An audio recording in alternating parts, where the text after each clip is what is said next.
¿Qué tal, chicos? Muy buenos días. Gusto saludarlos a todos, a cada uno de ustedes. Vamos a empezar nuestra sesión del día de hoy. A ver, unos minutos para cargar la separata que nos corresponde. Literatura, semana 4. Ahí estamos.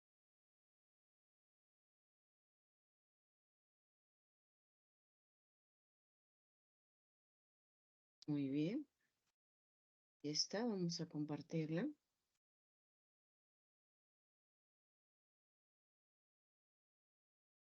Muy bien, jóvenes. El día de hoy vamos a trabajar lo que corresponde a la literatura hispanoamericana, centrándonos en las vertientes que han surgido acá en América y también la nueva narrativa, ¿no? Es una narrativa que va a alcanzar reconocimiento internacional nunca antes visto, ¿no? Entonces, a partir de ello, jóvenes, vamos a empezar con lo que corresponde al modernismo, ¿no? Entonces, para hablar un poquito del modernismo, jóvenes, esa es una corriente literaria, es la primera corriente literaria que surge acá en América Latina, ¿no?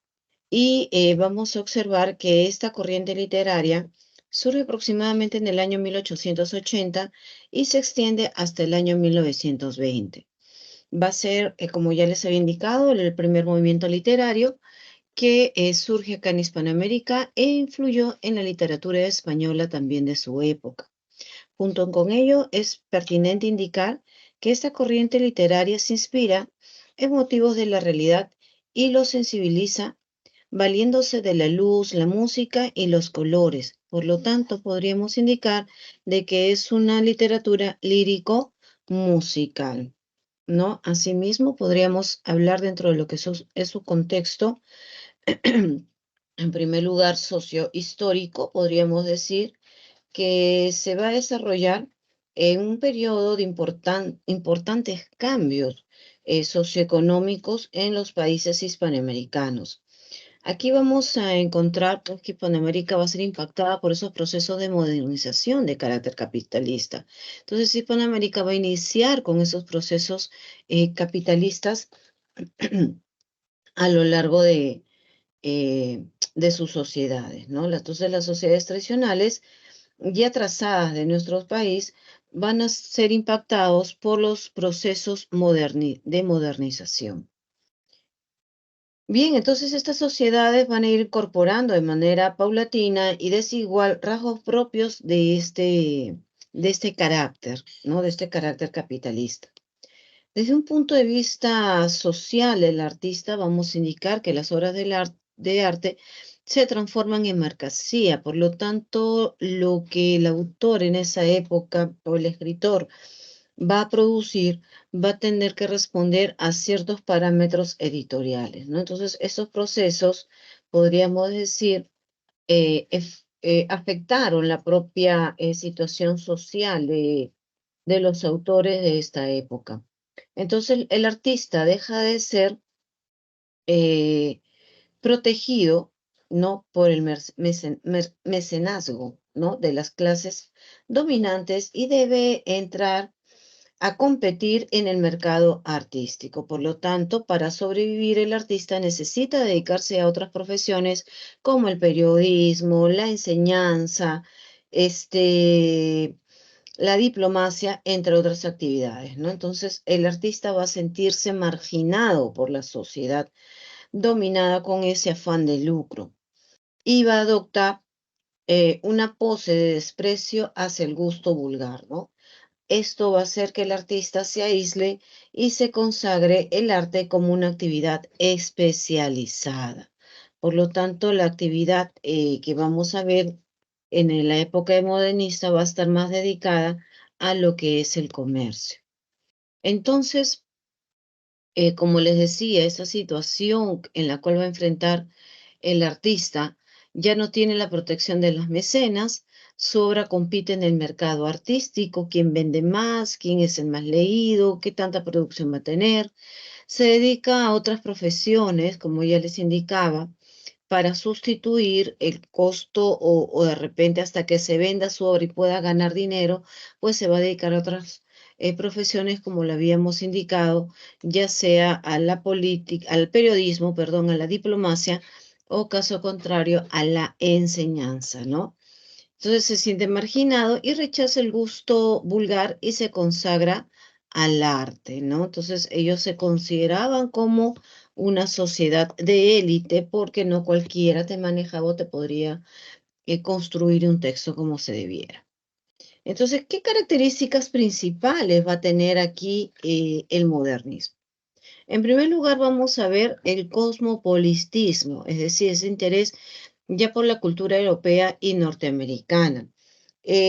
Vamos a ver acá que va a haber una influencia muy marcada de modelos culturales franceses, como por ejemplo en la rama de la filosofía vamos a tener al positivismo, en el impresionismo en la pintura y el naturalismo obviamente en la narrativa. Pero estos modelos modernistas se van a ver influenciados por dos corrientes muy importantes que van a surgir en el siglo XIX, que son el parnasianismo, que va a ver al poeta como la mejor expresión, como ese ser ideal, como ese ser perfecto y exagerado, rimbombante, y el simbolismo, ¿no? Donde todas las emociones, todo tiene una representatividad simbólica. Otra característica también muy importante que vamos a tener en esta época va a ser el sincretismo, ¿no? Ellos no van a hacer copia de obras anteriores, lo que ellos van a hacer es una síntesis y una asimilación de aportes modernos, ¿no? Entonces, no hubo una copia, sino una síntesis y una asimilación en la búsqueda de esta nueva literatura hispanoamericana. Como tercera característica, ya no se va a ver a América como pequeños países, sino por el contrario, se va a ver, se va a adquirir una identidad propia, una identidad supranacional. Es decir, vamos a estar hablando de América toda. Ya no existen esas pequeñas regiones, sino todas las nacionalidades se ven como una sola Hispanoamérica. Un ejemplo de esto es que en el año 1891, José Martí va a escribir su ensayo titulado Nuestra América. No. Por otro lado, tenemos el esteticismo, que es la exaltación de la dimensión estética, de la belleza. Por ejemplo, lo que te decía hace un momento con el sincretismo, no va a influenciar el parnasianismo, que justamente va a enmarcar esa belleza exagerada, ¿no? Entonces se va a exaltar esta dimensión. Para los escritores modernistas, el arte y lo bello fueron verdaderos sustitutos de la religión, ¿no? Lo profano fue idealizado y convertido en una religión cuyo sacerdote era el artista. Entonces, para los escritores modernistas, se propusieron transmutar toda experiencia cotidiana en experiencias estéticas, transformar en fuentes de belleza las diversas dimensiones de esta realidad circundante, ¿no? Entonces, ellos, todo lo que escriben, todo lo que producen, la poesía es estética, es bello, es hermoso. Por otro lado, tenemos el exotismo. El exotismo como una expresión de su rechazo hacia una sociedad por la cual se considera incomprendido, ¿no? Es decir, es una fuga de la realidad en espacio y tiempo. Entonces el escritor modernista tiene que encerrarse en la esfera de lo bello y en lo espacial, ¿no? Para buscar la belleza en mundos distantes. Entonces vamos a ver ahí que va a tener un gran interés por el mundo mitológico griego o nórdico, ¿no? Entonces va a huir hacia esas tendencias. ¿Cuáles van a ser las corrientes o los géneros literarios que van a surgir en esta época? Como nosotros sabemos, en esta época va a surgir, por ejemplo, el ensayo, ¿no? El ensayo va a ser una de las primeras corrientes que va a surgir. ¿no? El ensayo. Muy bien. Los temas principales de ensayo modernista van a ser la identidad de América Latina, ¿no? Va a apuntar un poquito a esto, a esta identidad de América Latina, en especial a en oposición a la América anglosajona, es decir, a la Norteamérica. Nosotros tenemos nuestra propia identidad, nuestra propia lengua, y la literatura y el arte. Entonces, aquí destaca José Martín y José Enrique Rodó, ¿no? El cubano José Martín y el uruguayo José Enrique Rodó. Por otro lado, tenemos también la poesía, ¿no? Tenemos la poesía. A ver, que no estoy con la tablet hoy día. Muy bien. Tenemos la poesía. Esta fue sin duda el género donde el modernismo obtuvo sus mayores logros, ¿no? Aquí entonces, en este género, el modernismo va a tener sus mejores logros, ¿no? Va a tener sus mejores logros. Entonces, vamos a observar aquí que en sus afanes innovadores que buscaban los poetas modernistas, van a incorporar a la poesía de la lengua castellana una serie de nuevas formas, ¿no? Van a explotar un poquito lo que es la idea del tiempo, las posibilidades rítmicas del idioma. Van a empezar a utilizar el verso alejandrino, ese verso de 14 sílabas. eh, Van a ver esto le va a permitir al poeta modernista tener mayor libertad en la exploración de nuevos ritmos, desplazando pues los endecasílabos y los octosílabos. Entonces va a significar un paso muy importante a lo que es el verso libre. Aquí destacan Manuel Gutiérrez Nájera y Amador Nermo como mexicanos, José Martín y Julián Casal, los cubanos, José Asunción Silva, colombiano, Leopoldo Lugones, el argentino, Julio Herrera y Racing, uruguayo, y muy especialmente el nicaragüense Rubén Darío, que va a ser el mejor exponente en este género literario, ¿no? Y en ese periodo. En narrativa, que va a ser el tercer, perdón, género literario desarrollado en la época del modernismo, vamos a tener aquí este, eh, que va a coexistir, ¿no? Es decir, la narrativa va a desarrollarse de manera muy, de manera cronológica con el naturalismo, ¿no? Con el naturalismo. Ambos se van a desarrollar de manera simultánea. Entonces los modernismos van a cultivar mucho más el cuento que la novela, ¿no? Entonces, el cuento, vamos a ponerle acá, el cuento va a ser la especie que más se va a emplear, ¿no? Más que la novela. Ojo, que no decimos que la novela no, sino que el cuento va a ser mayor a la novela. Casi todos los autores ya mencionados en el género lírico van a ser los mismos que van a escribir. Por ejemplo, tenemos a Martí, a Silvia Lugones y el propio Rubén Darío, ¿no? Entonces, ahora vamos a hablar un poquito de Rubén Darío, eh, aquel autor, Rubén Darío, como nosotros sabemos, el autor nicaragüense, ¿no? Rubén Darío va a ser el nombre o el seudónimo de Félix Rubén García Sarmiento. Ese va a ser su verdadero nombre, ¿no? Félix Rubén García Sarmiento. Él va a ser considerado como el máximo representante del modernismo hispanoamericano. ¿Cuál es la importancia de él en la poética? Es que va a renovar la lírica hispanoamericana al crear una nueva propuesta estética denominada modernismo. Como ya les había indicado, esa primera corriente literaria nacida acá en América y exportada a Europa. Rubén Darío renovó y oxigenó la lírica iberoamericana, ¿no? Es considerado el representante más destacado de este movimiento literario y hay que reconocer que tuvo una vida desordenada que deterioró seriamente su salud y ya grave, enfermo, retorna a su país natal, a Nicaragua, donde fallece. Sus máximas obras o las obras más destacadas son Azul, Prosas profanas y Cantos de vida y esperanza, ¿no? También tuvo algunos ensayos, como por ejemplo Los Raros, que va a ser un conjunto de estudios sobre escritores europeos y norteamericanos, porque una de las características del modernismo era justamente que van a interesarse, o mejor dicho, van a ir en contra de esas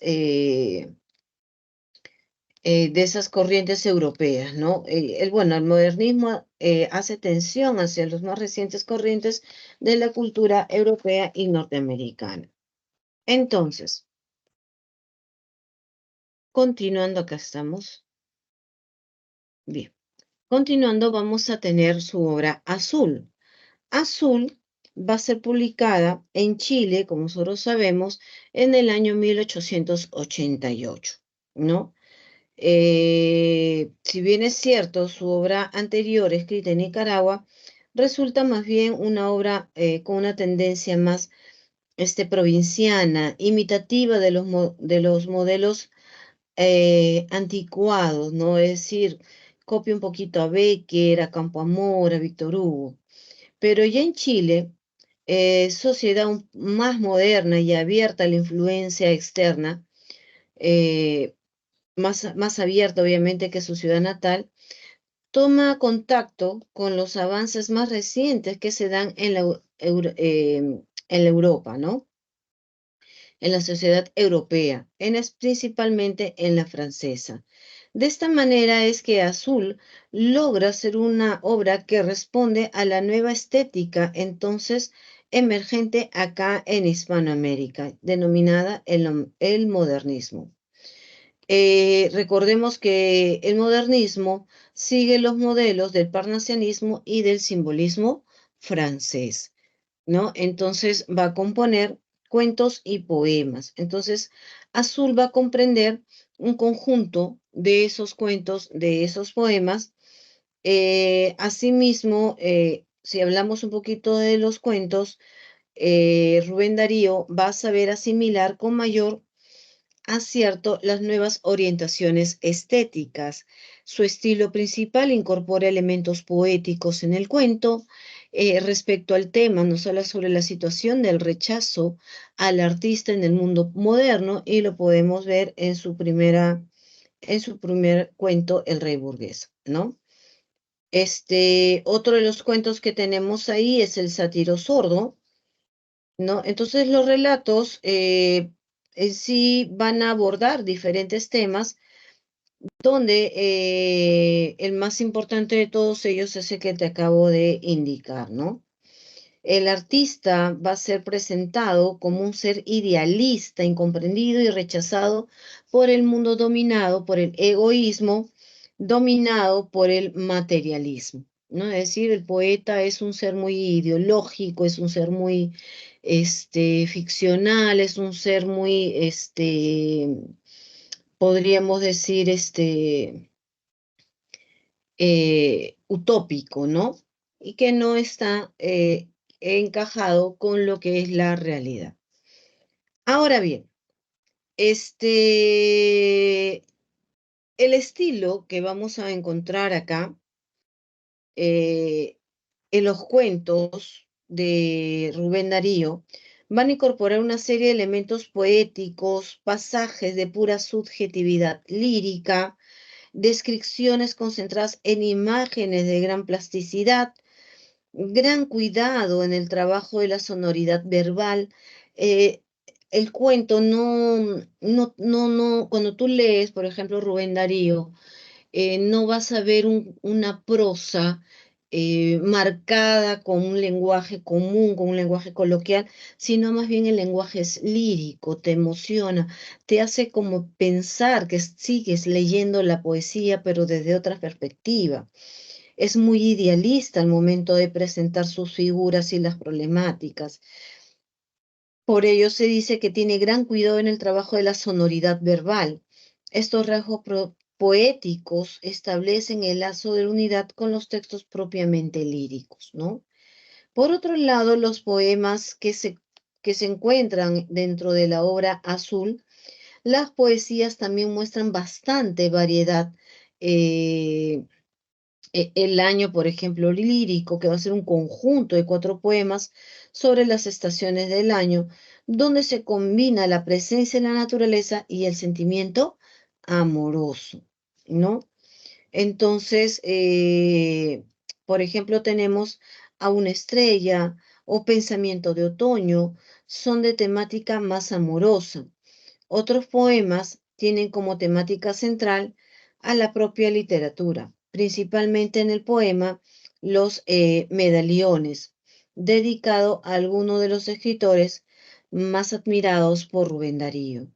Entonces podríamos decir que los poemas presentan esos rezagos románticos y por ello el tema principal de los poemas es el amor, la naturaleza, ¿no? La literatura y los escritores, siempre teniendo esa dicotomía temática, ¿no? Entonces, hablar un poquito de la obra de prosas profanas, también de Rubén Darío. Podremos decir que esta obra va a ser publicada por Rubén Darío cuando se encontraba viviendo en Buenos Aires, ¿no? Es el poemario más típico del modernismo rubendariano. Aquí los poemas pues se podría decir que emplea una amplia gama de formas métricas y estróficas, ¿no?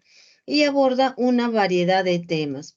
Un poema que representa, obviamente, el anhelo cosmopolita de ese París idealizado, de ese París elegante.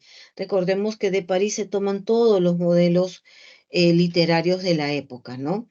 Entonces va a ser un poema que expresa el anhelo cosmopolita e indicar que evocan un mundo también exótico o de fantasiosas, de princesas, de mitos clásicos, de culturas de cisnes, de símbolos de perfección estética.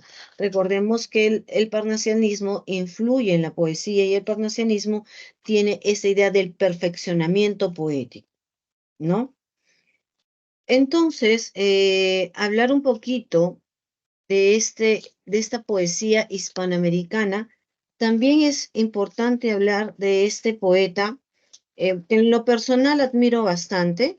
Considero que poeta como él hasta el momento no hay, que es Pablo Neruda, ¿no? Pero vamos a dar una mirada sobre la poesía hispanoamericana contemporánea, ¿no? Esta poesía hispanoamericana contemporánea va a ser una poesía donde va a tener 3 fundadores muy importantes: Rubén Darío, César Vallejo y Pablo Neruda.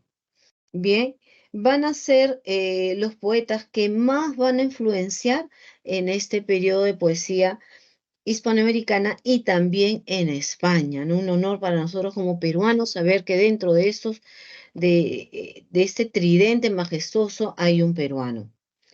Además, existe también numerosos poetas de calidad que van a asimilar estos aportes de la vanguardia y van a reformularlos creativamente. Van a ir en la búsqueda de esa poética o de esa estética. Aquí a los poetas tenemos a Vicente Huidobro, Nicanor Parra, Octavio Paz y Ernesto Cardenal. Para hablar un poquito de Pablo Neruda, que considero yo es uno de los mejores poetas de América Latina, por algo no tiene premio Nobel. Su verdadero nombre, como nosotros sabemos, fue Ricardo Eliezer Neftalí Reyes Basualdo, escritor chileno de importante trayectoria diplomática y política, ¿no? Mira, a veces se llama Eliezer, igual que Ellis Wells, escritor de la trilogía La Noche, ¿no? Una excelente obra que habla sobre la Segunda Guerra Mundial. Entonces, vamos a ver aquí que él va a desempeñarse va a desempeñar una ardua labor diplomática, escritor llamado Pablo Neruda, o autodenominado Pablo Neruda. Vamos a ver que en el año 1927 va a ser nombrado cónsul de Birmania y en el año 1945 va a ser elegido senador de Chile. En 1970 decidió renunciar a la candidatura presidencial y apoyó a la de Salvador Allende. Y en 1971 gana el Premio Nobel de Literatura. El 11 de septiembre de 1973 fue derrocado el gobierno constitucional de Allende y Neruda dejó de existir días después. Él se destaca por sus obras más poéticas que prosísticas. Dentro de la prosa tenemos Confieso que he vivido, muy buena obra, la recomiendo también. Para nacer, he nacido, y ambos libros se consideran dentro de o son considerados como memorias de Pablo Neruda. Y en sus poemarios tenemos Crepusculario, Residencia en la Tierra, muy buena obra poética, Canto General, y considero que de todas las obras, de todos los libros poéticos que puedo haber tenido, el mejor tenemos 20 poemas de amor y una canción desesperada, ¿no? Tenemos también Memorial de Isla Negra, nuevas odas elementales, Extravagario, los versos del capitán, Canto general, que ya lo había mencionado, odas elementales, ¿no? Si hablamos de nuevas odas elementales, obvio que hay que hablar de nuevas odas. Pablo Neruda tiene tres periodos poéticos. El periodo de iniciación, que se dice que va dentro de lo que es el 1919 a 1933, ¿correcto? Aquí se halla el libro 20 poemas de amor y una canción desesperada. En esta etapa abarca hasta la publicación de Hondero entusiasmado. Se caracteriza por la presencia del modernismo y la influencia de Sabat Escasi en su obra, ¿no? No olvidemos la influencia de Sabat Ercasti y por la asimilación mesurada de algunos elementos vanguardistas, por ahí tamizados con algunos elementos neorrománticos. Entonces Neruda aparece como una poesía de imágenes tomadas del mundo de la naturaleza. El amor es su tema predilecto, ¿no? Entonces, como decíamos, es uno de los libros de temática amorosa más importante de la poesía de habla castellana. La temática de este poemario, 20 poemas de amor y una canción desesperada, es el amor asociado a la lejanía y al fracaso de la comunicación. Todo ello vinculado al mundo de la naturaleza. Él representa cada elemento con la naturaleza. Incluso hasta el cuerpo de la mujer lo describe asemejándolos a la naturaleza. La indiferencia lo describe utilizando la naturaleza. Otros temas que se puede observar es la melancolía, la mujer como imagen de la naturaleza, el paisaje asociado al amor, la plenitud en la contemplación de ese ser amado. ¿No? Tiene un estilo libre, predominante del verso libre, presencia de elementos neorrománticos. La naturaleza equivale a la mujer, ¿no? Por ejemplo, podemos leer en el poema 15 que él dice, ¿no? Dice, me gustas cuando callas porque estás como ausente y me oyes desde lejos y mi voz no te toca. Parece que los ojos te hubieran volado y parece que un beso te cerrara la boca. Como todas las mujeres estás llena de mi alma, emerge de las cosas llena del alma mío, mariposa en sueño, te pareces a mi alma y te pareces a la palabra melancolía. Vemos ahí ese elemento natural, ¿no? Con el tema de la mariposa. Me gustas cuando calles y estás como distante, espacio, y estás como quejándote mariposa en arrullo, y me oyes desde lejos y mi voz no te alcanza. Déjame que me calle con el silencio tuyo. Déjame que te hable también con tu silencio. Seguimos con la naturaleza. Claro como una lámpara, simple como un anillo. Eres como la noche, callada y constelada, tu silencio de estrella tan lejano y sencillo, ¿no? Hasta la indiferencia de la mujer la asemeja con la naturaleza.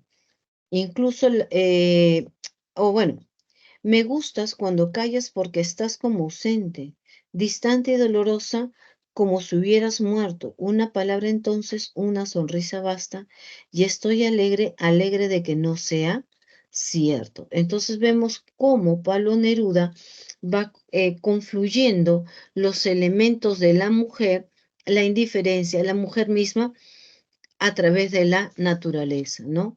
Se plantea la idea de complementariedad entre el poeta y la amada. El poeta es por la amada, pero ojo, la amada tiene que estar distante al poeta, concepto romántico, ¿no? Concepto romántico. El cuerpo es el lugar privilegiado para establecer los vínculos del hombre con la naturaleza, ¿no? Eh, Miren, el poema uno, ¿no? Cuerpo de mujer, blancas colinas, muslos blancos, te pareces al mundo en tu actitud de entrega. Mi cuerpo, el abrigo salvaje, te socava y hace saltar el hijo del fondo de la tierra. Nosotros sabemos exactamente lo que está escribiendo acá, pero lo hace desde un punto de vista natural, un punto de vista de la naturaleza, ¿no? Si fui solo como un túnel, de mí huían los pájaros y en mí la noche entraba su invasión poderosa. Para sobrevivirme te forjé como un arma, como una flecha en mi arco, como una piedra en mi onda, ¿no? Entonces seguimos nosotros viendo cómo esa actitud de entrega es a partir de la naturaleza, ¿no? Y el hombre para alcanzar ese elemento, eh, esa plenitud de la contemplación, pues toma el tema de la mujer, ¿no? Ese vínculo del hombre con la naturaleza, ¿no? Pero cae la hora de la venganza y te amo, cuerpo de piel, de musgo, de leche ávida y firme, a los vasos del pecho, a los ojos de ausencia, las rosas del pubis, tu voz lenta y triste, ¿no? Vemos esos, seguimos viendo esos elementos propios de la naturaleza, ¿no? Y acá justamente lo que acabamos de leer, ese poema 15, que también nos va a reflejar ese elemento, el amor como tema predilecto, ese tomar imágenes de la naturaleza y esa forma en la cual se plantea esa complementariedad entre el poeta y la amada, ¿no? Eh, Me oyes desde lejos y mi voz no te toca, ¿no? Me gustas cuando callas y estás como distante, y estás como quejándote mariposa en arrullos. Me oyes desde lejos y mi voz no te alcanza. Déjame que me calle con el silencio tuyo. O sea, la única forma que tiene el poeta para callarse es con su propio silencio, ¿no? Bueno, para mí un ser extraordinario, Pablo Neruda, ¿no? El segundo periodo que nosotros tenemos de Pablo Neruda, perdón, el segundo periodo que nosotros tenemos de Pablo Neruda es la poesía de residencia, ¿no? Y acá vamos a tener, obviamente, el de residencia. Como libro principal, Residencia en la Tierra, ¿no? Aquí en este periodo, Pablo Neruda formula una escritura donde advertimos el funcionamiento de las metáforas de cuño surrealista, ¿no? Un- Se va más hacia el surrealismo entonces en este periodo. Mientras que en el anterior se va más al modernismo, acá tenemos más, tiende más al surrealismo, ¿no? Al surrealismo. Bueno, no sale bien escrito. Emplea múltiples elementos que remiten a la naturaleza, pero también a ese mundo urbano. Ya no se queda solamente en ese ideal paradisiaco bucólico, sino que también va hacia la ciudad. Hay una obsesión por la realidad fragmentada. Acá ya estamos hablando de lo que nosotros conocemos como la realidad fragmentada, ¿no? Como la realidad fragmentada. Bien, entonces, eh, un cierto pesimismo tiñe los versos, es uno de los poemas representativos del Walking Around, ¿no? Ese poema que nos habla y nos dice, ¿no? Sucede que me canso de ser hombre, sucede que entro en la sastrería y en los cines, marchito, impenetrable como un cisne de fieltro, negándome en un agua de origen y ceniza. El olor de las peluquerías me hace llorar a gritos. Solo quiero un descanso de piedra o de lana. Solo quiero no ver establecimientos, ni jardines, ni mercaderías, ni anteojos, ni ascensores. Sucede que me canso de mis pies y de mis uñas, y mi pelo y mi sombra. Sucede que me canso de ser hombre, ¿no? Entonces vamos más al surrealismo, más a esa realidad fragmentada, esa realidad que está ahí, pero no la quiero para mí, ¿no? Y el tercer y último periodo que tenemos es el periodo de plenitud épica, ¿no? Plenitud, plenitud épica. Bien, plenitud épica. Aquí Pablo Neruda se convierte en un poeta político. Tenemos aquí como principal obra Canto General, ¿no? Canto General, Canto General. Muy bien. Entonces podemos ver ahí que es un gran poeta épico. Allí se hace una recreación de la historia del continente latinoamericano desde la época de sus orígenes hasta la actualidad. La palabra canto alude a chanson, canción en francés, ¿no? Y de este modo Neruda se vincula a la vieja tradición de los trovadores medievales, aunque con rasgos distintos. Por ejemplo, Neruda afirma, ¿no? Déjame olvidar hoy esta dicha, que es más ancha que el mar, porque el hombre es más ancho que el mar y que sus propias islas, ¿no? Bueno, y un último y cuarto periodo, ¿no? Tenemos el del poeta profesional. Como nosotros sabemos, ya este periodo, y lo decíamos al inicio, eh, en la época del modernismo, el escribir, el crear poesía se va más hacia lo que es la parte comercial, ¿no? Se va hacia la parte comercial. Entonces, vamos a ver ahí. Aquí tenemos los versos del capitán, ¿no? Los versos del capitán constituye el libro que da inicio a esta etapa Neruda. Vuelve a la simplicidad formal con odas elementales. Él canta la zanahoria, la cebolla, el aire, entre otros, ¿no? El poeta pues convive con la naturaleza y escribe sobre los diversos tópicos que se presentan en esa época. Uno de los poemas más representativos es uno de los poemas más representativos, como ya te lo había dicho, van a ser las odas elementales, ¿no? Que tenemos ahí. Entonces, vamos a pasar ahora a la nueva narrativa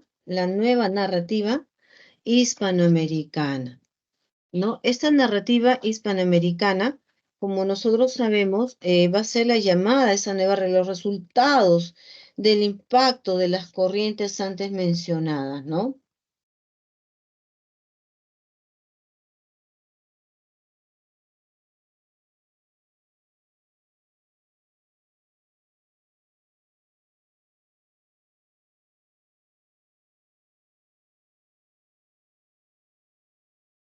Entonces, como nosotros observábamos, en esta nueva narrativa, tenemos ahí el campo, es una época de las vanguardias, ¿no? Que van a alcanzar un rápido éxito, principalmente en la poesía entre los años 20 y 30. En cambio, el relato predominó por aquellos años el regionalismo o también el criollismo, eh, demorándose la afirmación de las corrientes vanguardistas en la narrativa hacia los años 40 y 50, ¿no? Aproximadamente en esa época. Perdón. Entonces, jóvenes, tenemos ahí, a ver un momentito,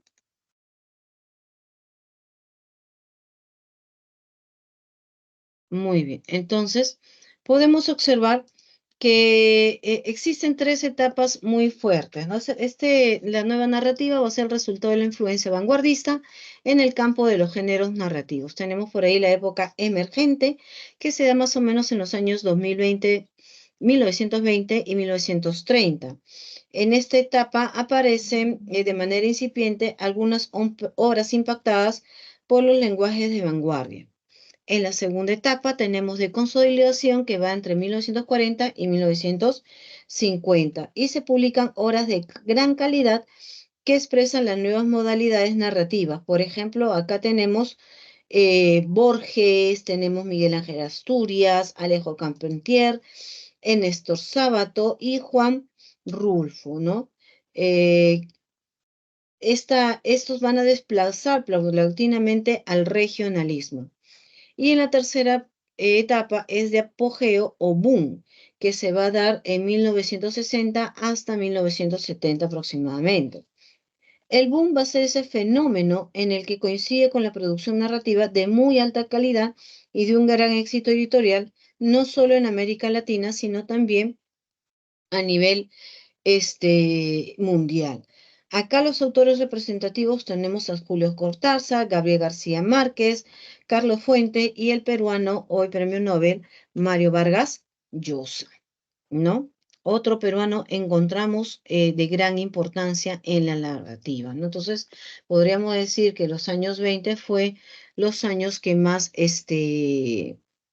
donde los escritores peruanos, dos de ellos, alcanzaron gran éxito, ¿no? Como decían ahí, las etapas de consolidación,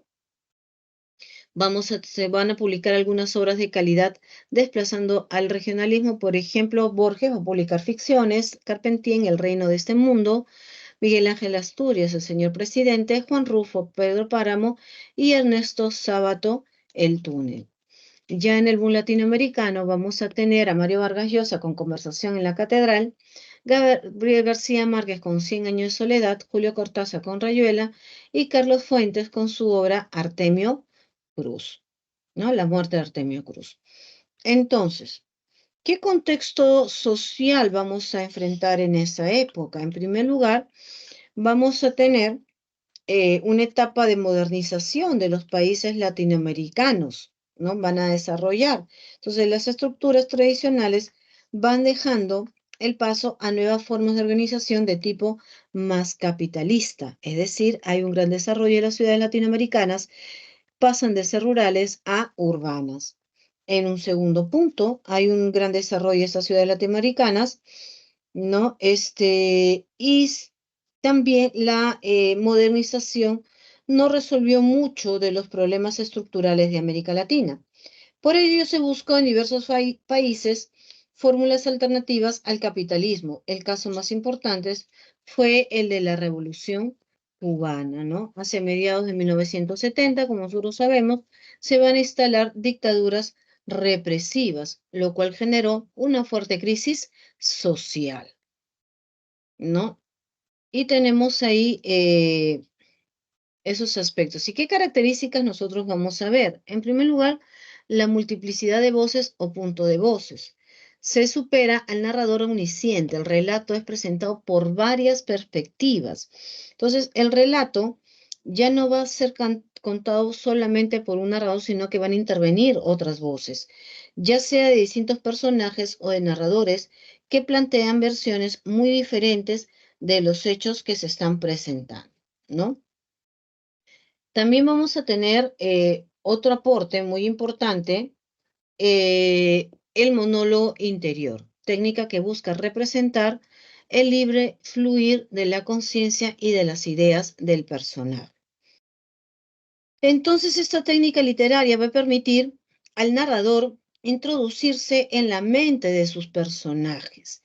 Vamos a tener un poquito más, o en especial, en su nivel inconsciente, representado la interioridad humana en toda su complejidad e incoherencia, ¿no? Revela la influencia del psicoanálisis que en esa época pues estaba dándose, ¿no? Luego tenemos la narrativa objetiva. Aquí el narrador presenta a sus personajes desde el exterior, ¿no? Nos va a mostrar solamente sus acciones sin intentar explicarlas y sin penetrar en el pensamiento del personaje. Por ejemplo, en La ciudad de los perros vamos a ver, ¿no? Desde el almuerzo, los 10 consignados de la sesión se tendieron en las literas a fumar. Luego el BOA animó a algunos a ir a la Perlita. Después Bayano y otros se fueron a una timba organizada por los consignados de la segunda. Alberto y el esclavo se pusieron de pie, cerraron sus roperos y salieron. El patio del año, la pista de desfile y el descampado estaban desiertos. O sea, nos presentan por las acciones de los personajes cómo pueden ser o cuáles son sus intereses, pero no nos describe el personaje. Luego tenemos ruptura del orden cronológico, lógico y cronológico del relato. Se deja de lado la narración, inicio, nudo, desenlace, y se empieza eh, con ese fluir, ¿no? La narración no fluye en ese orden. Es decir, no inicia por el inicio ni termina por el final, valga la redundancia, sino más bien los hechos se desordenan de manera fragmentada, con cambios continuos en el tiempo y el espacio, y se usa técnicas similares de los montajes cinematográficos, ¿no? Por ejemplo, el recuerdo, eh, ¿cómo se llama de repente por ahí?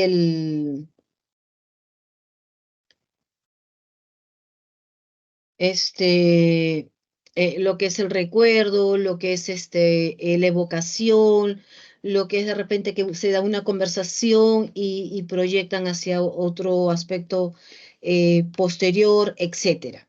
¿Correcto? Entonces, bueno, Conversación en la Catedral es un gran ejemplo de esta técnica, pero también un gran ejemplo es Crónica de una muerte anunciada, ¿no? Lo que hemos podido leer, sí, desde luego que vamos a entender que ahí para leer esa y entender eso habrá que construir la historia, porque recordemos que la historia empieza cuando Santiago Nazar se despierta esa mañana en que lo van a atacar, y desde ahí empieza a eh, construirse la historia yendo al por qué los hermanos Vicario quieren hacer de ello, ¿no? Entonces se da todo de una construcción. Ahora bien, tenemos también la participación activa del lector, como te decía, con la reconstrucción del sentido global del texto. Un ejemplo es Rayuela, que Rayuela pues lo puedes leer de diferentes maneras, ¿no? Generalmente las obras, esta nueva narrativa, tiene una estructura compleja en la cual sugiere que el lector se esfuerce por reconstruir el sentido global del texto, es decir, utilizan lo que es la técnica del lector activo. El lector tiene que construir para entender la historia. Si no hay participación del lector, no se puede entender esa historia. Luego tenemos el experimentalismo lingüístico, que busca explorar la capacidad expresiva del lenguaje.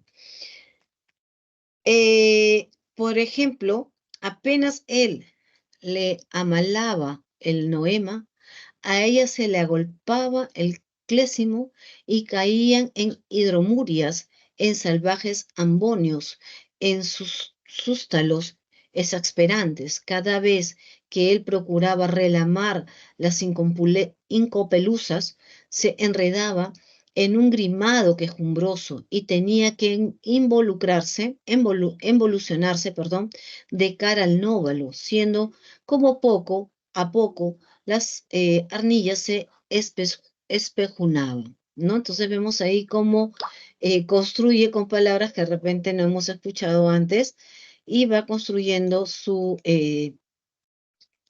obra desde esa perspectiva, ¿no? Y tenemos que ir construyendo el significado de esas palabras mientras vamos leyendo. Incorporación de elementos irracionales, ¿no? Se inserta lo onírico, lo lúdico y lo fantástico y lo mítico eh, en esta, en estas obras literarias. Tenemos aquí el absurdo existencial, los modos de pensar típicos de las culturas tradicionales, en especial indígenas, se van viendo fragmentados, ¿no? Luego tenemos la transculturación narrativa. Se retoman tradiciones de la cultura latinoamericana con el uso de las nuevas técnicas narrativas. Esto quiere decir que van a tomar pues las leyendas, los mitos y los van a traer y los van a contar a partir de las nuevas técnicas que ellos van imponiendo, ¿no? Vamos a observar también el cosmopolitismo, ¿no? El cosmopolitismo. Se aprovechan los aportes de narradores europeos como Kafka, Joyce y algunos norteamericanos como Faulkner y Hemingway, ¿no? Entonces muchos escritores se esfuerzan por modernizar esta narrativa hispanoamericana, atentos en especial a la problemática urbana. Se incorporan, como ya hemos dicho, los aportes de estos narradores. Luego tenemos el realismo mágico o real maravilloso, que representa una visión más compleja con la inserción de elementos míticos, mágicos e insólitos de esta realidad latinoamericana. ¿No? Se intenta presentar una visión más compleja de esta realidad, integrando los elementos míticos y mágicos, característicos de la cultura latinoamericana o los aspectos insólitos y graciosos de su geografía y su historia, ¿no? Se incorporan los elementos no racionales de la realidad, el conocimiento nacional de la realidad social se complementa con lo mágico y con lo maravilloso, ¿no? Poco después, cuando el carpintero le tomaba las medidas para el ataúd, vieron a través de la ventana que estaba cayendo una llovizna de minúsculas flores amarillas, ¿no? Cayeron toda la noche sobre el pueblo en una tormenta silenciosa, y cubrieron los techos y atascaron las puertas, y socavaron a los animales que durmieron a la intemperie. Tantas flores cayeron en el cielo que las calles amanecieron tapizadas de una colcha compacta. ¿No? Imagínate una tormenta silenciosa, que llueva minúsculas flores amarillas y que eso haga que se forme una concha compacta, ¿no? En las calles, algo así como cuando cae la nieve y tenemos una altura, ¿no? De que se ve inundada con nieve, pero esta vez no es con nieve, sino es con flores, a lo que relata Gabriel García Márquez en su obra Cien años de soledad. Uno de los máximos representantes que tenemos en esta época, como nosotros sabemos, es Jorge Luis Borges, ¿no? Que va a ser un escritor argentino de gran erudición, muy inteligente él. En su juventud va a escribir poesía vinculada al ultraísmo. Posteriormente se inclina por el cuento y el ensayo. Destacan de él sus obras como El Aleph y Ficciones, ¿no? Desde los años 30 decíamos que se va a inclinar al ensayo y al cuento y se distancia de su inicial entusiasmo de la vanguardia. Dentro de sus ensayos vamos a tener Historia de la Eternidad, otras inquisiciones dentro de Cuento Historia Universal de la Infamia, Ficciones, el Informe de Brodio, El Libro de la Arena, dentro de la poesía Fervor de Buenos Aires y Luna de enfrente. Él tiene un estilo, ¿no? Lo que él destaca por la concisión y la densidad semántica, ¿sí? Tiende a lo fantástico, principalmente, y emplea referencias bibliográficas apócrifas. Rechaza el ornato verbal, busca un lenguaje desprovisto de adornos. Sus cuentos encierran un enigma aparentemente policial y sus personajes se definen principalmente por sus acciones. Eh, ¿Correcto? Tiene preferencia por los temas filosóficos y metafísicos, ¿no? Muchos de los argumentos de sus cuentos se constituyen y sobre la base de ciertas citas bibliográficas falsas, ¿no? Borges hace referencia a autores y libros inexistentes como si fueran reales, ¿no?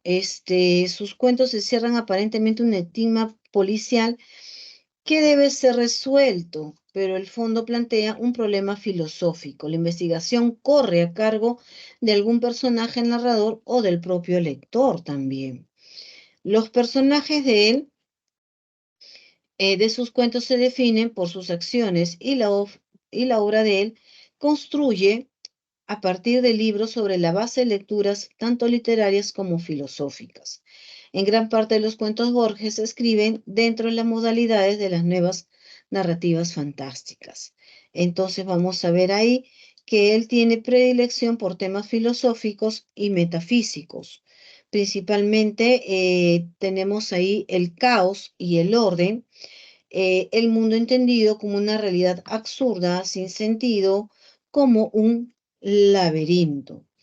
El tiempo que fluye o se inmoviliza, ¿no? Entonces hay una relación entre el pasado y el presente.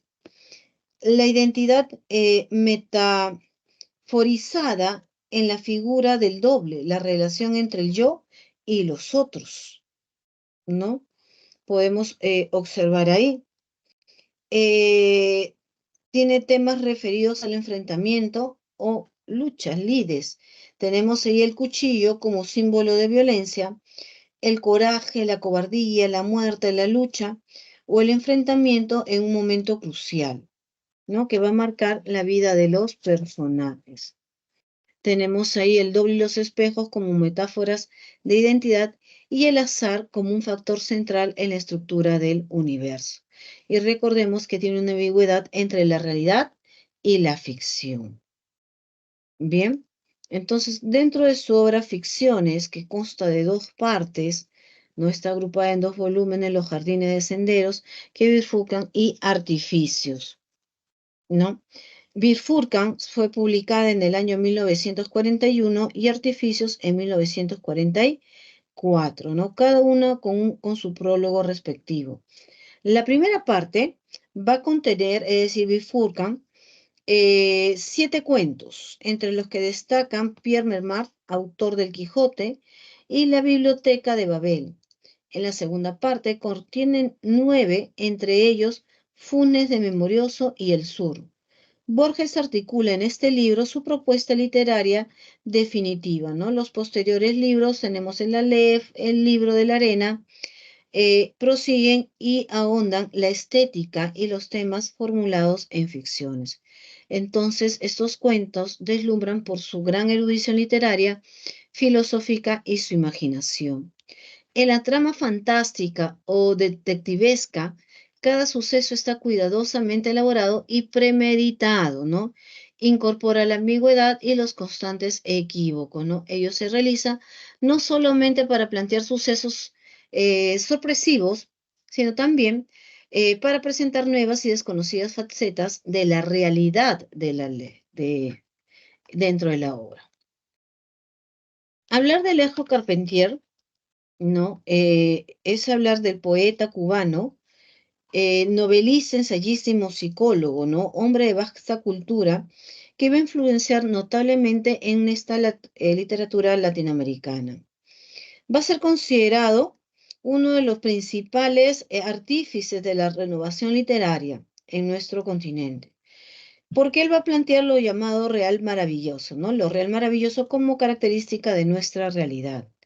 ¿Qué características principales encontramos en él? En primer lugar, va a plantear ese concepto del real maravilloso, que va a referirse a esos hechos extraordinarios, míticos o mágicos que existen en la realidad latinoamericana, esas creencias que nosotros como latinoamericanos tenemos y que consideramos como real, ¿no? Su obra va a estar ambientada en el Caribe, Haití, La Habana, donde su eje es la tradición africana, debido a la alta población esclava negra que hay en esos lugares. Va a plantear también el problema de la identidad americana debido a las raíces afroeuropeas en el Caribe. Incluye lo mítico y lo mágico, el ocultismo y la hechicería proveniente de la magia vudú y la metamorfosis o cambios de algunos personajes. ¿No? Esto va a ser que en su obra El reino de este mundo, obra de género épico, especie de novela, nos habla sobre Tim Nobel, esclavo del colono francés Monsieur Lenormand de Messi. Es seguidor del también esclavo Mackandal, quien encarna la pervivencia de la religión africana asentada en la magia y los mitos. Mackandal encabeza una rebelión en la cual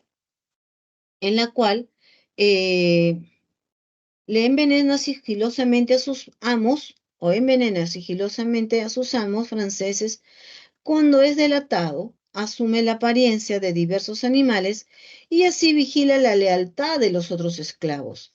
Finalmente, es llevado a la hoguera, pero ninguno de sus seguidores cree en su muerte.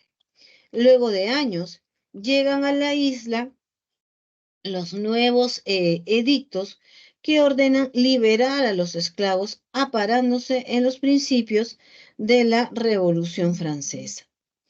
Tinoel seguirá a Bachmann, otro esclavo, quien ante la oposición de los colonos franceses a liberarlos, promueve la segunda rebelión. Luego de un juramento, según los ritos africanos, desatan una encarnizada matanza de los amos e incendian las haciendas, ¿no? La rebelión será aplacada y Bourbon decapitado. Tinoel y Monsieur Lenormand, como muchos otros sobrevivientes, parten a La Habana, colonia española, donde una terrible peste arrasará con los pobladores. Ante esta situación, la población, al ver la inutilidad de los médicos y la ciencia, recurre a los hechiceros, quienes con ritos y cánticos africanos intentan detener la enfermedad. Estallan también revueltas y enfrentamientos y los bandos se entregan a la protección de dioses guerreros y sacerdotes negros que deciden pues la suerte de la guerra. De esta manera las creencias africanas se imponen en diversas ocasiones a la diosa razón, ¿no? Muchos años después de la muerte de Monsieur Lenormand y habiendo comprado su libertad, Tinoel regresa a Haití, su antiguo hogar.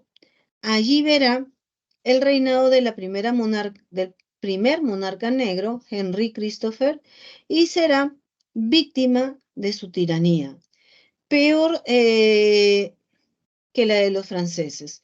Luego una sublevación, el monarca es defenestrado, ¿no? Y asesinado. Tinoel presenciará la llegada de los nuevos dueños a la isla, mulatos republicanos que lo expulsarán de su antigua casa y lo marginarán. Por ello, y con el conocimiento de la magia que aprendió de Macandal, procede a transformarse en distintos seres, entre los cuales los más relevantes son el ganso, la hormiga, y esta experiencia consigue defraudarlo, ya que no logra hallar a plenitud de la vida libre y la comunidad como lo hacía Macandal luego de una tormenta. Tinoel desaparecerá del reino de este mundo, ¿no? Entonces presenta los pormenores de la Revolución Haitiana y el periodo de esclavitud negra a cargo de los prósperos colonos franceses, ¿no? Entonces, esta obra tiene como tema principal la historia de la Revolución Negra en Haití y como tema secundario es la tiranía, la esclavitud, la realidad mágica, ¿no? Esas creencias que nosotros tenemos que son propias de nuestras culturas, ¿no? Entonces, aquí en esta obra nos presenta lo real maravilloso como elementos mágicos basados en creencias y mitos de los pueblos, ¿no? Por ejemplo, te podría decir para poder entendernos mejor, el llamado secreto de la abuela, ¿no? Mira, si tú haces esto o paras a tal santo de esta posición o colocas este santo en esta posición, se va a cumplir tu sueño, ¿no? Es que son creencias de nosotros, ¿no? Pero lo tomamos como real. El mundo mágico pervive numerosos elementos folclóricos afines a esa tradición africana, ¿no? Que es una tradición con su propia religión, con sus propias costumbres. La novela combina los planos de la realidad y el mito, ¿no? El vudú, los ritos, los bailes son expresiones de la cultura distinta de esta cultura europea. Entonces, en ese sentido, la novela de Carpentier combina los planos de la realidad y el mito, ¿sí? Entonces, chicos, vamos a pasar ahora a la práctica. Vamos a pasar a la práctica. Acá la tengo. A ver, un momentito. A ver, con respecto a la verdad de los siguientes enunciados sobre el modernismo hispanoamericano, marque la alternativa que contiene la secuencia correcta. El artista es un ser marginado en la sociedad dominada por el afán de lucro, ¿verdadero o falso, jóvenes? ¿Verdadero o falso? ¿Cómo lo podemos considerar nosotros? A ver, vamos a ponerlo de esta manera. Muy bien, para poder poner yo también la respuesta. A ver, un momento. Ahí está. Muy bien. Entonces tenemos, el artista es un ser marginado en una sociedad dominada por el afán de lucro. Verdadero, ¿no? Verdadero. Muy bien. Los modernistas toman atención a las más recientes corrientes culturales. También, verdadero.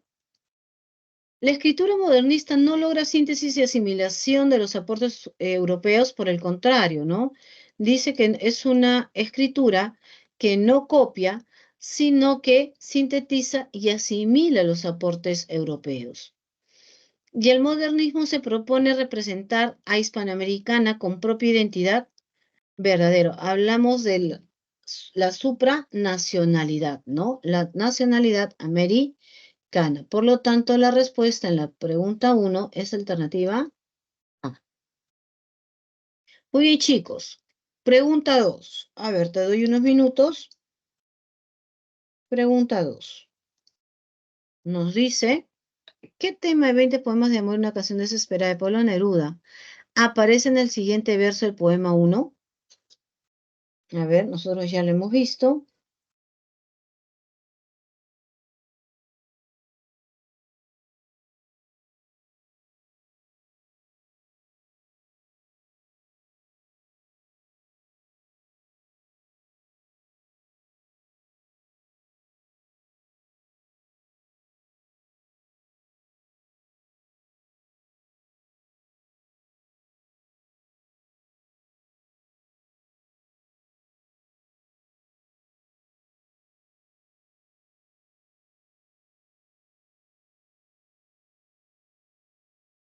A ver, chicos, por el chat, por favor. ¿Dónde está? Acá está el chat. Muy bien.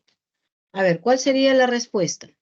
Cuerpo de mujer mía, persistiré en tu gracia, mi sed, mi ansia, sin límite, mi cambio indeciso, oscuros, cauces donde la sed eterna sigue y la fatiga sigue y el dolor ínfimo.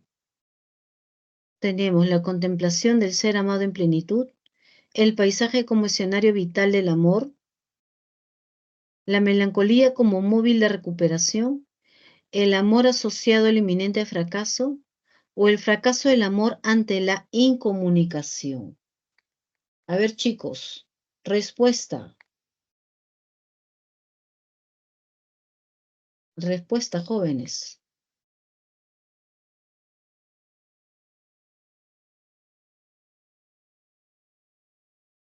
¿Cuál sería la respuesta ahí?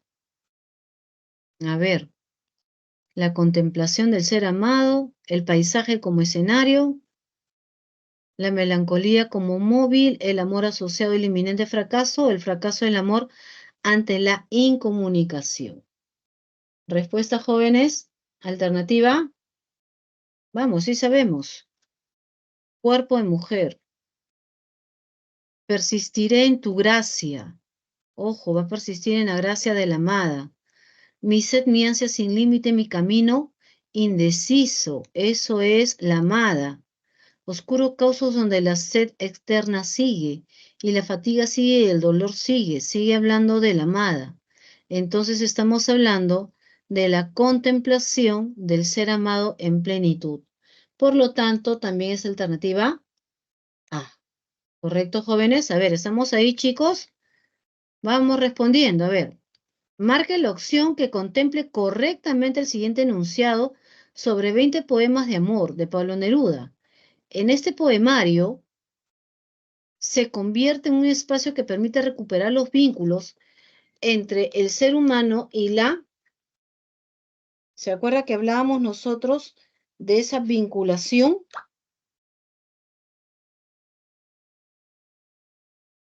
¿La vinculación entre qué elementos?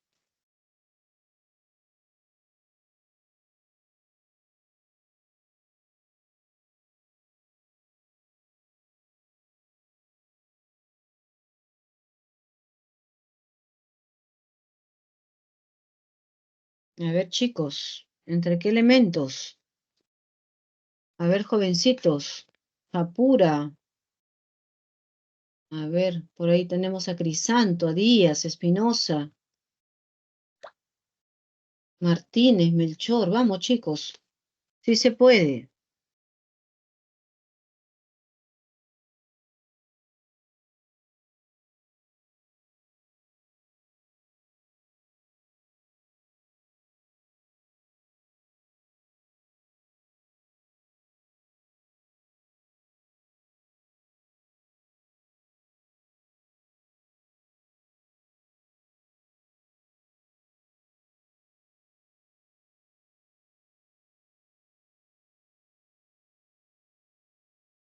Muy bien. A ver. Correcto, muy bien.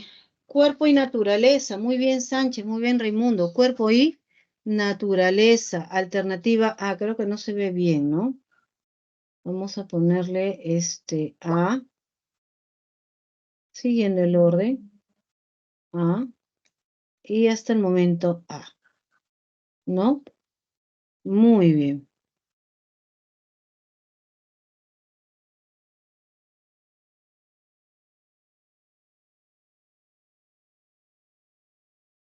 Muy bien. A ver.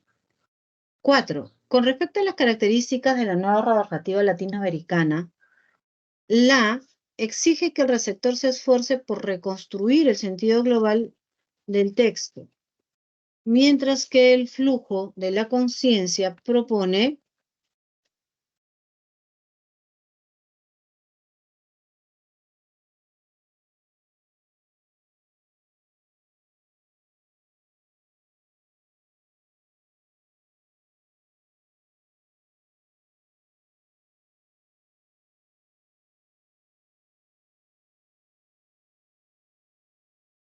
a ver chicos, con respecto a las características de la nueva narrativa hispanoamericana, la exige que el receptor se esfuerce en reconstruir el sentido global del texto, mientras que el flujo de la conciencia propone,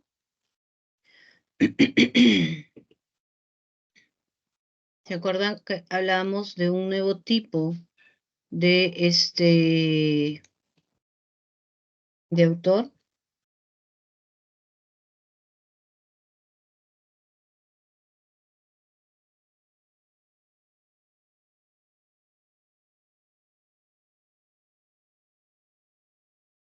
¿Cómo se llamaba ese autor que tiene que construir su,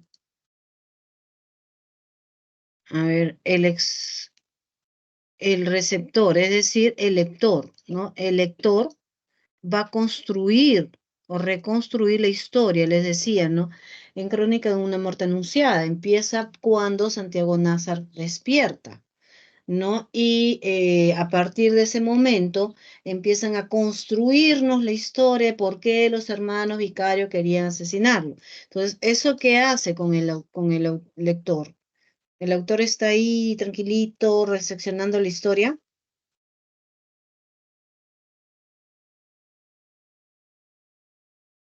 ¿Qué es lo que hace?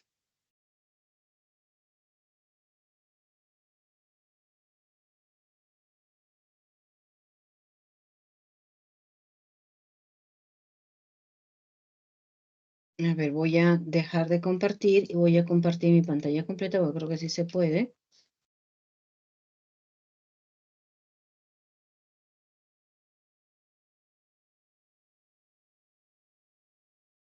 Mm, Para que compartir contenido incluso mío. A ver, no, no puedo. Voy a tener que seguir compartiendo lo que ya estaba compartiendo. A ver, muy bien. Aquí estamos. Muy bien. A ver, chicos. 4A. Muy bien. 4A. Participación activa, ¿no? Participación activa, ¿no? Participación activa del receptor, ¿no? Participación activa del receptor, y el flujo de la conciencia propone presentar la compleja interioridad humana, ¿no? Recordemos que con respecto a las características de esta nueva narrativa hispanoamericana, la participación activa del lector se da en esta nueva propuesta de narración. O sea, el lector va a tener que ir construyendo la historia mientras va leyendo, ya que las obras van a presentar una estructura compleja, van a haber una ruptura del orden cronológico y lógico del relato de la historia, mientras que el uso del monólogo interior o flujo de la conciencia permite que el narrador introducirse en la mente de los personajes. También les hago recordar que en esa época está en boga lo que es el psicoanálisis, ¿no? Que se busca entender a la persona desde adentro de ella misma, ¿no? Entonces, la respuesta también sería alternativa A. 5. Alguna vez había jugado con un puñal, como todos los hombres, pero su esgrima no pasaba de una noción de que los golpes deben ir hacia arriba y con el filo para adentro. Respecto a la cita del cuento El Sur de Jorge Luis Borges, ¿qué características de cuento encontramos?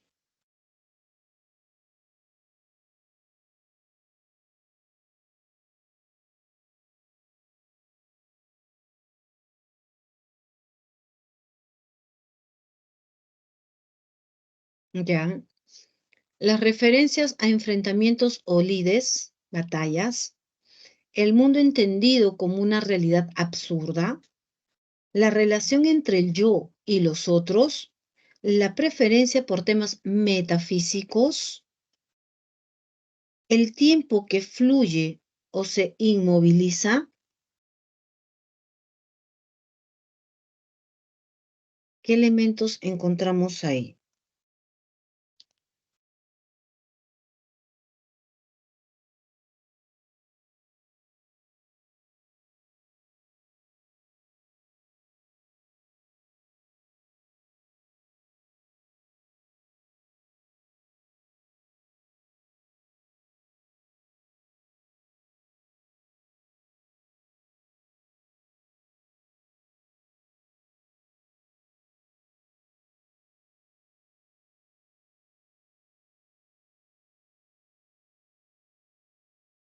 Bien, chicos, a ver qué elementos encontramos.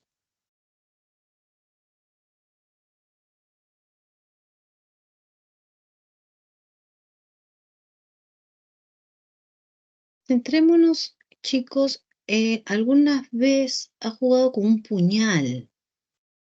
Tenemos el término puñal, por algo nos habla de puñal, como todos los hombres, pero su esgrima, ¿qué es esgrima? Es la lucha, ¿no? No pasaba una noción de que los golpes deben ir hacia arriba, ojo, los golpes deben ir hacia arriba y con el filo para adentro.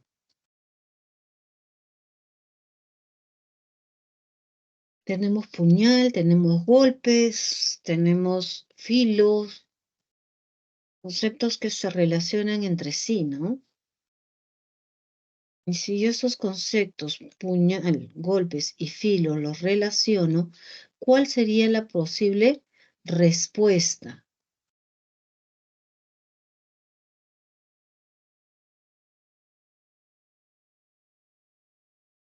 Correcto, la 5A.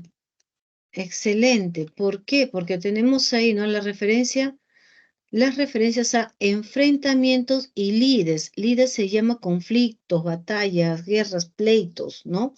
Eso es una lid. Entonces, estos términos, puñal, golpe, filo, se relacionan más con un enfrentamiento o con una lid que con una realidad absurda, ¿no? Porque lamentablemente no justo no existe ello. No hay una relación entre el yo y los otros, porque no estoy hablando de mí, sino estoy hablando de una situación pref- eh, eh, que es general, ¿no? Dice todos los hombres. La preferencia por temas metafísicos no está hablando de nada reflexivo o que vaya más allá del entendimiento del ser humano. El tiempo que influye en la inmoviliza o se inmoviliza no está hablando en ninguna parte, nos habla de una idea de temporalidad, ¿no? Ya sea que fluya o que se movilice, no nos habla de ello.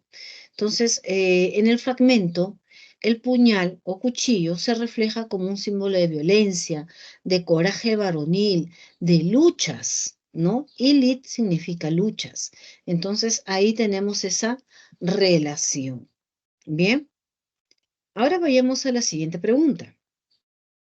Marque la alternativa que completa claramente el siguiente enunciado. La obra de Alejo Carpentier presenta las siguientes características, tomando como eje la tradición africana y trabajar temas.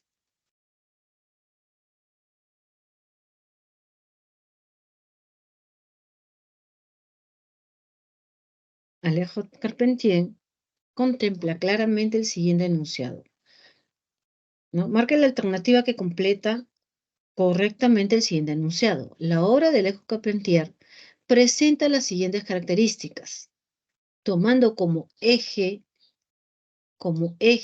núcleo, como médula, la tradición africana y trabajar temas.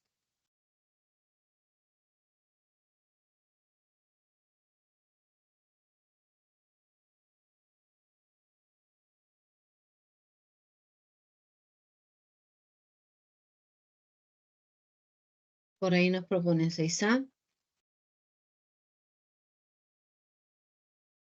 Correcto. Recordemos, jóvenes, recordemos algo muy importante, que en la característica de la obra de Alejo Carpentier va a resaltar el haber planteado el concepto de lo real maravilloso, cuyo eje es la tradición africana debido a la vasta población, amplia, vasta población esclava de raza negra en el Caribe, y el trabajar temas míticos y mágicos provenientes de la magia de vudú.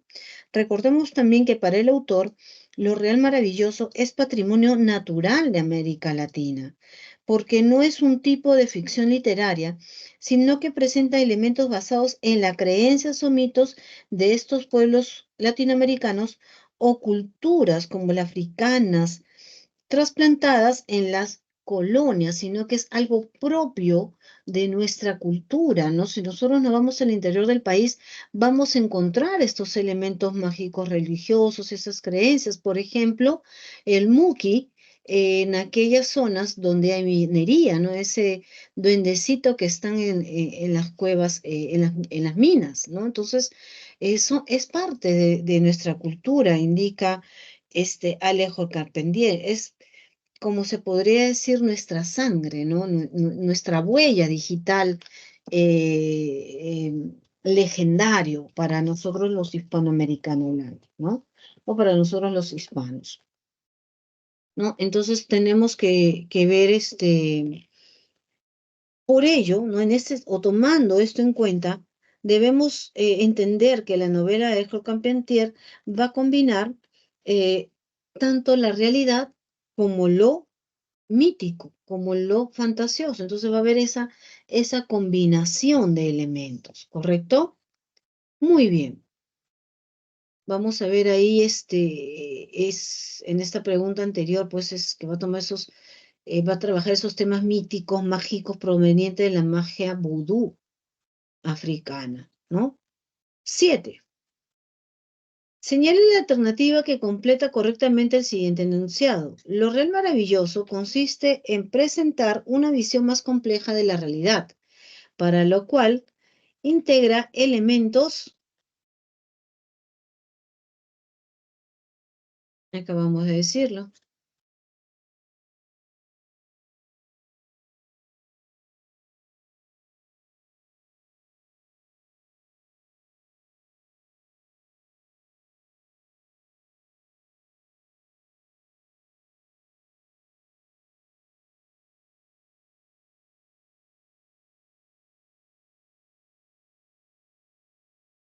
Muy bien, Luis Felipe. Luis Felipe va a ingresar, está dándole a todas, ¿no? Muy bien, alternativa A. Luis Felipe ya está preparado ya. Efectivamente, ¿no? Nosotros tenemos acá que lo real maravilloso consiste en presentar una visión más compleja de la realidad, lo cual integra esos elementos míticos y mágicos característicos de la cultura latinoamericana. Como te decía hace un momento, esas creencias míticas corren por nuestras venas latinoamericanas. Nosotros tenemos un montón de creencias, ¿no? Una infinidad de creencias, eh, desde poner a este santo de cabeza, desde creer que en las noches hay una mujer que llora por su hijo, desde creer el Muki, desde creer pues de los apus en las montañas, ¿no? Entonces, son creencias que nosotros tenemos, ¿no? O que esa montaña se formó ¿no? Nosotros como peruanos tenemos nuestros mitos y nuestras leyendas, ¿no? Entonces, ese es el elemento que se toma en esta época, pero con las nuevas narrativas latinoamericanas, ¿no? Señalando pues así la respuesta, como respuesta a la alternativa A. Lo real maravilloso consiste en presentar una visión compleja de la realidad, para lo cual integra elementos míticos y mágicos propios de la cultura latinoamericana, ¿no? 8. De acuerdo al argumento de 100 años de soledad, jóvenes, marquen la alternativa correcta. Aureliano, Babilonia y Úrsula Iguarán tienen un niño con cola de cerdo. ¿Verdadero o falso? Aureliano, Babilonia y Úrsula Iguarán tienen un niño con cola de cerdo. Estamos hablando ahí de Gabriel García Márquez. Gabriel García Márquez, jóvenes, colombiano él, como sabemos, falleció hace poco en el año 2014. Bueno, va a tener una amplia producción, ¿no? Y va a pertenecer al llamado boom latinoamericano, junto con Cortázar, Fuente y Mario Vargas Llosa. La publicación de su novela Cien años de soledad le da fama internacional y en el año 1982 va a ganar el Premio Nobel de Literatura. Hablar de Cien años de soledad, esta obra de género épico y especie de novela, pues vamos a tener que decir que el tema principal es la soledad, la historia de la familia Buendía en varias generaciones, la historia del pueblo de Macondo, fundación, desarrollo y destrucción de esta misma, ¿no? Y se trata de una novela del realismo mágico, donde se describe sucesos insólitos con humor y de modo exagerado, el uso del hipérbole, ¿no? Otorga esa dimensión mítica a personajes y acontecimientos. Estos son asumidos como reales dentro de la novela, ya que ningún personaje se nombra, se asombra frente a lo insólito. Así es tomado como, como natural la cola de cerdo, ¿no? Entonces tenemos la fragancia fatal de Remedios la Bella y de Asensio al cielo. Entonces, y la ascensión, o su ascensión al cielo, ¿no? Entonces, Cien años de soledad es extremadamente compleja, por eso puede examinarse desde diversas perspectivas. En una perspectiva social, podemos decir que presenta un cuadro completo de los diversos grupos que configuran la sociedad caribeña colombiana, sus usos y costumbres, su música y las creencias de la época. A nivel histórico, resume algunos episodios fundamentales de la historia colombiana, ¿no? Tenemos las guerras civiles entre conservadores y liberales, la modernización y la injerencia de del capitalismo norteamericano. A nivel mítico se va a incorporar los mitos que pueblan la imaginación popular, considerándola como un aspecto más de la realidad, ¿no? Tenemos ahí el tiempo mismo que adquiere características cíclicas, reiterativas, propias del mito, los hombres y los tipos humanos que se van a repetir constantemente en esta novela. También tenemos los personajes que van a ejecutar también reiteradas acciones semejantes. La novela va a combinar los planos de la realidad y el mito es una expresión de ese realismo mágico. A nivel psicológico vamos a decir que se aborda el incesto, ¿no? El incesto va a abordar esas relaciones de familia buen día. La novela comienza y termina con una relación incestuosa. Vamos a trabajar también desde esta perspectiva el erotismo, la fantasía y la comicidad también son elementos de la estructura de esta obra, ¿no? Entonces, vamos a decir que Aureliano Babilonia y Úrsula Iguarán tienen un niño con cola de cerdo.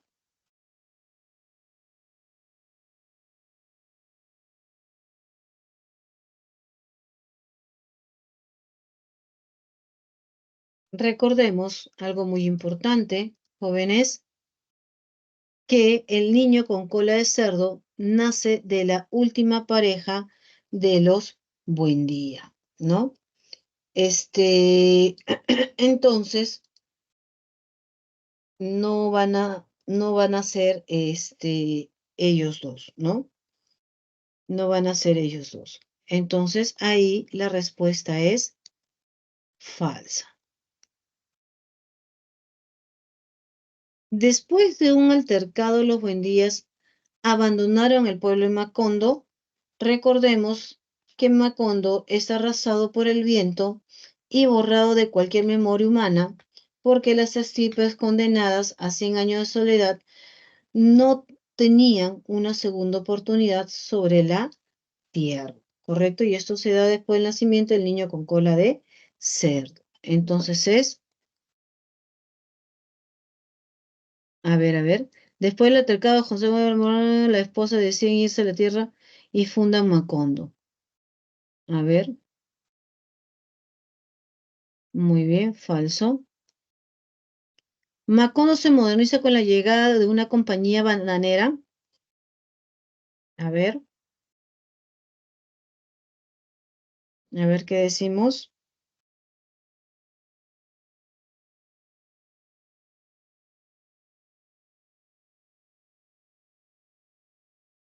A ver, chicos.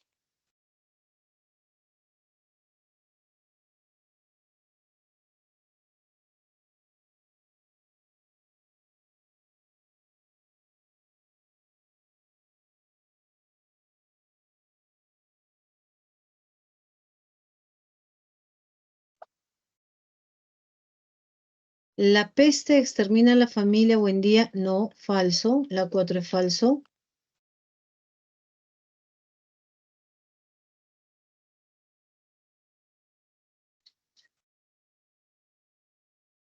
Ya ve, abandonan el pueblo de Macondo. No, después del altercado, después de un altercado, don José Arcadio Buendía da muerte a Prudencio Aguilar. Él y su esposa, Úrsula Iguarán, deciden irse a la sierra y fundan Macondo, ¿correcto? Ya, no abandonan Macondo. Bien, Macondo se moderniza con la llegada de una compañía bananera. Correcto, la llegada de la compañía bananera norteamericana provoca la modernización de Macondo, siendo entonces la alternativa correcta, alternativa A. Bien, chicos, sería la alternativa A. Muy bien, jóvenes, no sé si tendrán alguna pregunta o duda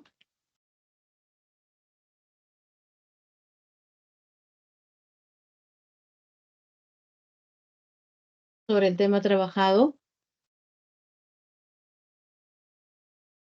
Muy bien, jóvenes. Bueno, como pueden apreciar, todas las respuestas en esta oportunidad han sido la alternativa A. Marcarlas nada más, chicos, y no solamente el marcado, sino tomando en cuenta, pues, que entender por qué es la respuesta, ¿no? Eso te va a dar el éxito a tu ingreso, porque puede venir una pregunta similar y ya al haber estudiado esta, nos va a ayudar a discriminar y a dar con la respuesta correcta y obviamente conseguir nuestro objetivo, que es ser parte de esta alma mater, ¿no? Bueno, de mi alma mater, de esta universidad. Entonces, jóvenes, nos estamos viendo el próximo martes a esta misma hora y no, al no haber preguntas, quedamos hasta aquí. Tengan buen día, cuídense, chicos, hasta luego.